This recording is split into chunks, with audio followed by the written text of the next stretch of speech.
Voltamos com Gente que Vale, nosso programa semanal que apresenta pessoas que são destaques na nossa região. Anote aí na agenda. Nossos encontros são sempre na manhãs de domingo, aqui na tela da TV Band Vale. Se você quiser rever esse programa ou alguns anteriores, basta acessar o nosso canal no YouTube. É só digitar Gente que Vale. Lá você também pode deixar sua opinião e sugerir possíveis entrevistados. Não deixe de conferir. Hoje eu tenho a honra de receber em nosso programa a cientista Thelma Krug, vice-presidente do painel do clima da Organização das Nações Unidas. Thelma, a gente está falando um pouco da sua carreira técnica, depois você vai ajudar o governo, todos os governos, né?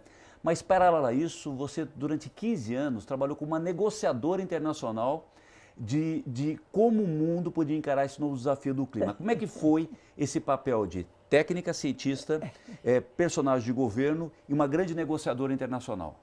Então, essa foi uma parte interessante também da minha vida, sabe, Eduardo? Porque, paralelo a eu estar no IPCC, que é um fórum científico, puramente científico, ele não tem nada de político, apesar de ser um painel de governos, 195 governos membros.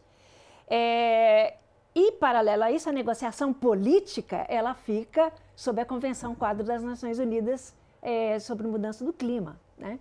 É ali que acontecem as decisões, onde a gente espera que o conhecimento científico que o IPCC gera sirva como forma de facilitar essas discussões. Por exemplo, o Acordo de Paris, que foi firmado em 2015, né, e que tem uma meta de limitar o aquecimento global a bem menos de 2 graus Celsius. Até o final deste século. Mas é relativo à era pré-industrial. Perfeito, né? Tá? Perfeito. E buscando chegar a 1,5, porque hoje nós estamos em 1,1 graus Celsius de aquecimento a mais. E com esse aquecimento que não se distribui uniformemente no globo, Eduardo, vários países já estão tendo consequências muito grandes. Né? Tem países mais impactados e menos impactados. Os países insulares são países que já estão sofrendo do aumento do nível do mar. Insulares que têm uma topografia bastante plana. São ilhas mesmo. São ilhas, mas com topografia bastante plana, ou seja, o impacto é muito maior. Muito maior. Geralmente no Pacífico, né? São ilhas no Pacífico. Sim, são ilhas, né, no Pacífico, mas você já está vendo esse aumento do nível do mar, que também não é igual em todos os lugares, né?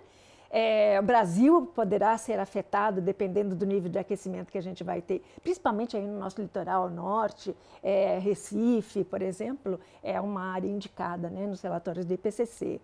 Então, você veja, essa decisão de ter esses marcos de limite de temperatura, eles não vieram do acaso. Eles vieram porque os cientistas já estavam indicando que medição real, né? Uma projeção baseada em modelos climáticos que se alimentam também de observações que são feitas. Você tem que ver, dependendo de que rumo os governos vão tomar, isso poderá nos levar a um aquecimento de 2 graus, 1,5 grau, 3 graus, 4 graus, que seria uma catástrofe. Mas né? eu queria entender uma coisa. A base do trabalho do IPCC é toda científica, como você disse. Porém, a hora que vai finalizar os documentos, a hora que você vai terminar uma negociação, existe uma componente política. Né? E aí você tem países que são mais impactados com a mudança climática, todos serão impactados, mas países menos impactados. Né? E até algumas regiões do mundo que, no primeiro momento, são beneficiadas. Por exemplo, regiões muito gélidas terão benefício. Ou seja, vocês percebem também essa negociação política, isso afeta vocês? Ou seja, algum país coloca na mesa, olha, eu quero... a palavra não é correta, mas tentar tirar vantagem dessa negociação, baseado que ele é menos impactado do que o outro? Isso chega até vocês? Olha, no IPCC, Eduardo, você tenta realmente fazer todo um trabalho científico. O IPCC ele não faz pesquisa por si só. Na verdade, ele se baseia na literatura existente das pesquisas que tem no mundo. Então, por exemplo, tem relatórios onde você tem 35 mil publicações científicas que são avaliadas. E não é simplesmente você pegar aquilo e colar. Não, é você fazer, os autores, né, fazer uma avaliação da consistência entre essas publicações que dão a qualquer resultado que o IPCC coloca nos relatórios um grau de confiança. Perfeito. Então ele vai dizer, ó, tem muita confiança, tem muita evidência, tem muita concordância, ou tem baixa concordância, mas pouca evidência. Então ele trabalha com essa linguagem que dá aos governos uma sensibilidade de quão preocupados eles devem estar com aquele resultado, certo? Por exemplo, quando começamos no IPCC em 1988, não existia uma certeza de que as anomalias de observações que já estavam existindo seriam ou não devidas à contribuição humana. Houve essa grande dúvida, esse grande debate durante muitos anos. Né? Acabou.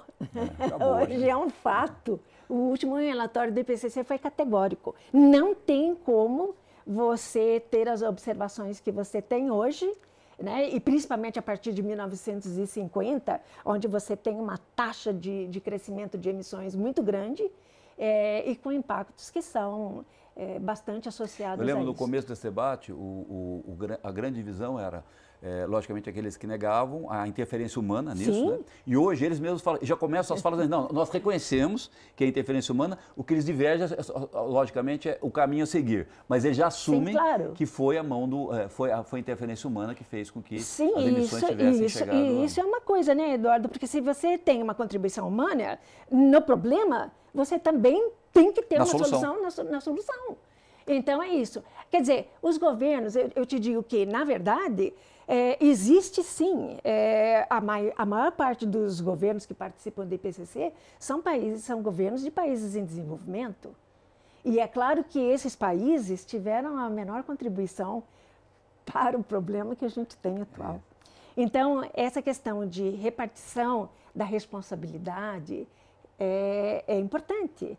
Então, não existe uma interferência política, mas sim o reconhecimento de que há necessidade de uma cooperação internacional que ajude os países em desenvolvimento a poder contribuir mais do que as suas próprias capacidades. Porque são países mais pobres também, né? São países mais pobres, são países que têm outro estágio do desenvolvimento. Outros estágios de desenvolvimento com outras prioridades. Onde entra isso é o seguinte, na última década, 2010-19, foi o período de maior emissão em toda a história da humanidade, tá certo? Ou seja, a gente sabe que tem uma inércia isso, ou seja, a mudança. Como é que a gente vai fazer fazer essa mudança num período que, na verdade, já estava em aceleração? Então, nós já estamos atrasados, sabe, Eduardo, para 1,5. E quando você me pergunta, tem interferência política? Não tem, mas quando os relatórios do IPCC estão sendo elaborados, é claro que existe essa preocupação das pequenas ilhas com o reconhecimento de que elas são as mais vulneráveis para muitos dos problemas. Nós somos muito vulneráveis. Tem Por quê? Nós somos vulneráveis por causa do seguinte, Eduardo. Bom, a nossa região centro-oeste, dependendo do nível de aquecimento que chegaremos, né, a partir das ações globais para refriar o aquecimento, ela será muito afetada por uma questão de aumento de temperatura, uma mudança no padrão de precipitação, né? A Amazônia projetada a ter grandes períodos de seca, altas temperaturas, e tem uma questão na Amazônia que eu acho muito interessante, Eduardo, nós acabamos de nós estamos migrando para uma transição onde a gente imagina que sairemos dessa pandemia, né? E, na verdade, existe uma sinalização de que a Amazônia poderia ser um vetor de uma nova pandemia. E por que isso? Porque você tem ali os animais, um ecossistema que está ali no seu cantinho que não foi em tese não foi afetado ainda. Não foi afetado ainda. E ele está quietinho lá. Está lá, os bichinhos estão lá, estão quietinhos. A partir do instante em que o desmatamento vai adentrando essas áreas, essa fauna, ela vai tendo que vir para próximo dos humanos. Eu quero falar isso no próximo bloco. Tá bom. Bem, amigos, o assunto é muito importante, mas precisamos fazer nosso último intervalo. Voltamos já com o programa Gente que Vale, que hoje recebe a pesquisadora, cientista, Thelma Krug, vice-presidente do painel do clima da Organização das Nações Unidas. Até já!